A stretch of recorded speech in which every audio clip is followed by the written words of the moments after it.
Nigeria Football Federation (NFF) Chairman, Amaju Pinnick DURO'S Russian notes, how can one begin to explain to foreigners that what is going on in our country about the purported sack of Amaju Melvin Pinnick through Sports Minister Solomon Dalung's interpretation of the Supreme Court judgment has become a ritual every 4 years at the Nigeria Football Federation? Since the story hit the airwaves, some of the African journalists here in Russia for the World Cup have been asking Nigerian sports writers what was going on in our country. Are we ashamed? Of course, we are not only ashamed of the developments back home but no longer know what to say each time we come in contact with these our colleagues. There is this particular Ghanaian reporter who came in from the USA for the Mundial but is equally feeling bad that Nigeria, like her country, Ghana, has become the butt of jokes amongst our colleagues from Europe who we all hang out in the same section of the media center of the St. Petersburg Stadium.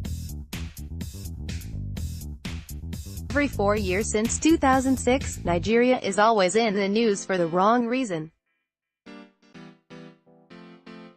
Each time your team returns from the World Cup, it is always war, war, war. Are you people never tired of playing politics with your football? Queried the lady, as none of us have any answer to her query. How do I begin to tell her that instead of genuine football administrators, what we have in Nigeria are men and women who think of their stomach alone?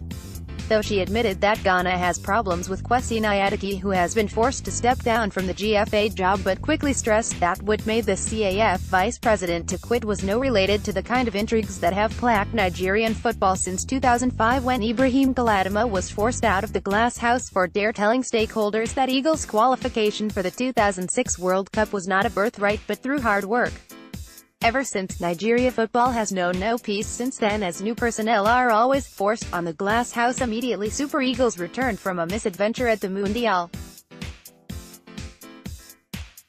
It was like that in 2010, 2014 and now 2018. Instead of doing a post-mortem of why Eagles failed to achieve the dream of 180 million Nigerians, a tiny fraction of the stakeholders who have access to the seat of power in Abuja, always seized the reign of office from incumbent NFF presidents through trumped-up charges to force their exits. It was like that in the case of Galadima. Eagles never made it to Germany 2006, anyway. Sani Lulu Abdullahi 2010, Aminu Maigari 2014, and now Pinnick 2018. To answer my Ghanaian colleague here in Russia on her inquiry on whether our stakeholders will never get tired of intrigues, I want to say here that so long as we have never fully abrogated the NFA Decree 101 that makes the Federation an arm of the Federal Ministry of Youth and Sports and by extension, the sitting minister, the OGA in charge, there will never be peace. And also, so long as the government keeps appointing men who do not know how many players make up a basketball team as sports ministers, we will keep having the type of situations we now find ourselves after Russia 2018. It is no ordinary that the NFA bill has been stuck in the National Assembly for decades. The will to take Nigerian football away from government interference is lacking in the country. Football is seen as the king of sports, and that the Ministry of Sports will become uninteresting for whosoever that is appointed to oversee the place without football. The money in football is too tempting for any minister not to get involved in the affairs of football. Instead of seeing football as business and allow the beautiful game to flourish as it is happening in saner climes, only politically corrected elements are fostered to govern it.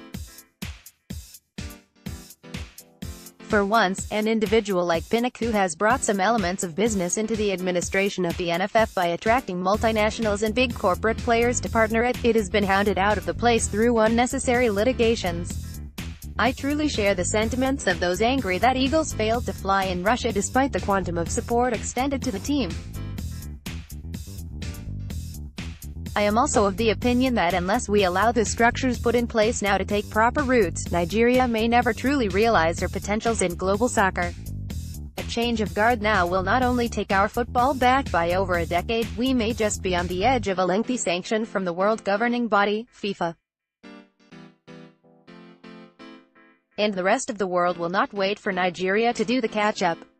Who wanna take a bet that this situation will play out again, that is if Eagles qualify, when we return from Qatar 2022 World Cup?